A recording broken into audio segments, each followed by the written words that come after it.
Right now, it's time for today's top stories. Good morning, Chris. Hey, you got to turn the microphone on. Florida, there you go. We have it handled. That's the message from Governor DeSantis, a direct quote. Speaking in Steinhatchee, one of the many coastal towns that was ravaged by Hurricane Helene last week, he says that the situation is under control, and so much so that he's going to send some of our resources in the state to the states to the north that are suffering from the extreme damage from the Category 4 storm. So he believes that overall Florida is doing well with the recovery, although many people are still just now finding out how bad it is as they return to their homes that had been closed off because of evacuations. FEMA has opened up disaster recovery centers, including 2 in our area. So there's obviously resources being brought in from the federal government as well as the state. And so we'll see if we can make a difference in other places where it's just an ongoing disaster. Right. And I think, for the Carolinas and parts of Tennessee, it's still in some places a rescue mission, a recovery mission. You've got some active situations there. Yeah. So I think that's what the thought process is here.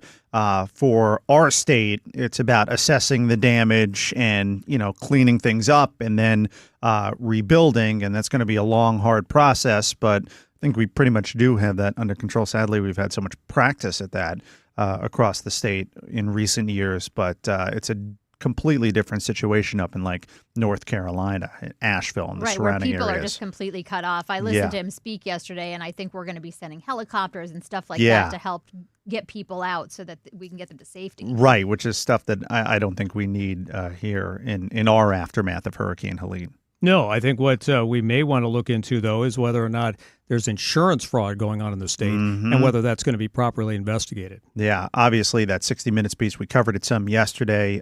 We're going to talk again with Tampa Bay Times and Miami Herald Tallahassee Bureau reporter Lawrence Maurer more about it coming up in just a bit. But it was certainly an alarming report by 60 Minutes. And again, we thought, both Dana and I, that Jimmy Petronas, the CFO, kind of gave a nonchalant answer, not one that I think most people would want to hear here in Florida. I think what people would be looking for after a report like that is we're going to make sure none of that stuff is happening here. And if it is, we're going to hold the people who are doing that kind of fraud accountable. You're not going to, have an adjuster come out and say, this place needs a new roof. Here's the total. And then, you instead of, what was it, like $200,000, here's $15,000. Their home needed to be completely renovated or rebuilt from scratch. And the amount from the adjuster was like $250,000 or something close to that. Right. And he got $13,000. Yeah, and you've got insurance companies that are having their desk workers change the estimates that the people in the field and not just cutting off a little bit of money or dropping things by a couple of percent. 90%. Yeah, they were dropping it down from you need a new house to here we can maybe fix the roof. Yeah. Yeah. Well, I mean, and we saw the house on 60 Minutes. Yeah. And then Heritage came out and said, well, these were isolated incidents and we actually paid more in some cases and we've done these reforms and a law was passed and all of that. And they paid a small fine. They paid a really small fine. They donate a lot of money to a lot of big politicians like Jimmy Petronas. So there's the amount that they were supposed to give to that family for their house, it looks like they gave to Jimmy Petronas. Right. Yeah. So there are some serious questions and yeah, I mean, that's one of the questions here. Are these guys doing political favors for the insurance industry? It may require a Justice Department investigation. Right. Because if these guys are, obviously influenced by the industry, you're not going to get a fair outcome. And it's one of those things where if you or I commit some kind of insurance fraud, we're going down, and they're going to throw the book at us. But these big insurance companies, this is insurance fraud involving the insurance company. Right. But if somehow you're taking the insurance company for a ride, you're in trouble. If they're taking you for a ride, meh. Yeah, and if everybody, at Heritage, if did people get fired? I mean, they say they made these reforms. Well, that's great, but was anybody held accountable beyond that small fine? So those are some of the questions. Right, and did they acknowledge what they were doing and how wrong that was? I mean, they kind of just, we've changed some things. Like, we're not screwing you anymore. Right, exactly. So if you had to pick a location in Florida for election fraud, where would you choose? Well, I mean, there are a lot of places to choose from. We've seen it in the Villages. We've seen it in South Florida. South Florida. Yeah. Where have most of the cases happened in the history of Florida? Sadly, South Florida has a reputation.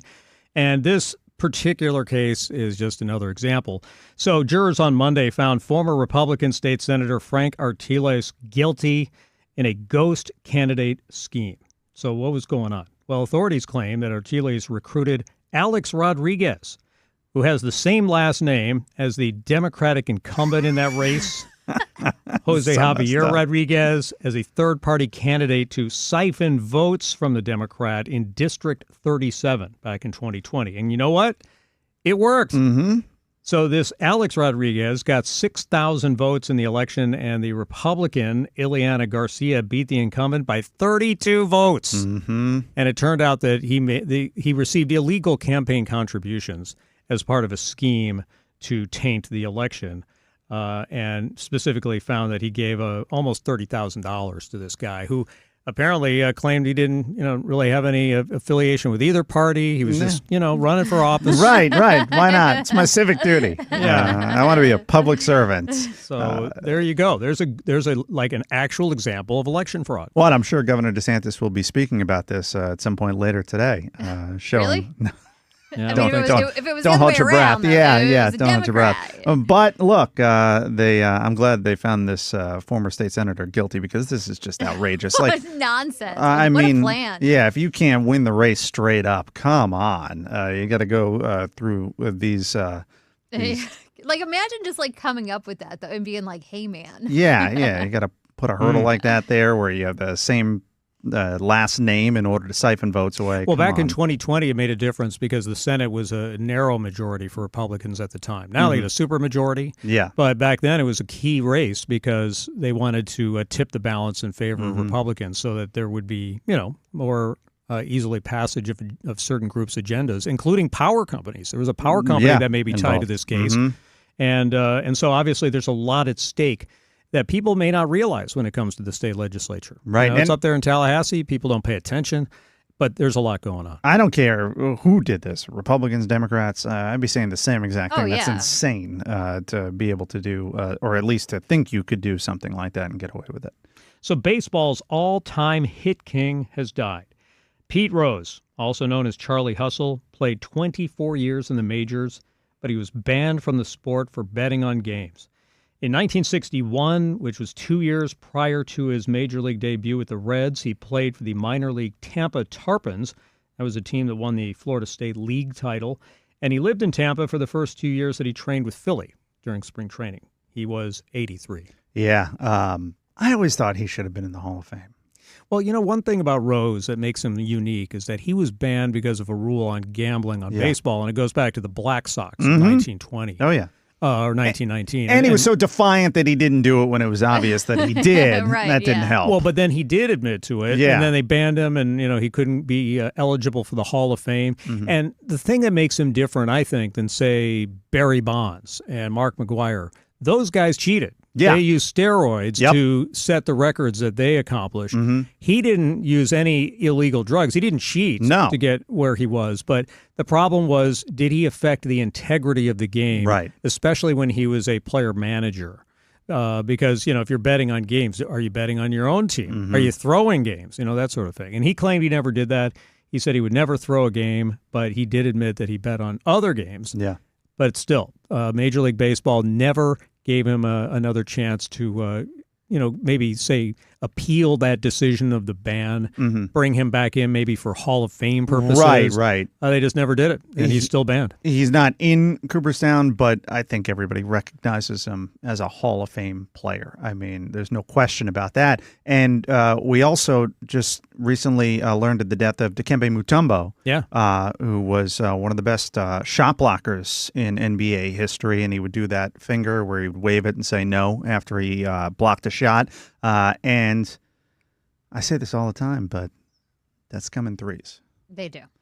So we get two major sports stars. Well, somebody pointed out to me that Chris Christopherson, who died, was apparently he was apparently an athlete. He was an athlete in his early years. Right. Yeah, I don't know if that counts. So who's next? You're saying there's going to be sports another star? sports Yes. death? Okay. Yeah. Oh, and Jimmy Carter. I'm not saying he's going to die or anything, but he's 100. He I turned saw 100 his today. Name Yeah. trending though, and I was like, no, but he's 100 years old. Turned 100 Wow. today. Yeah. Yeah, he's been in hospice care for 2 years? I mean, yeah. I think the last time we saw pictures of him, rough. Oldest living president. Yeah.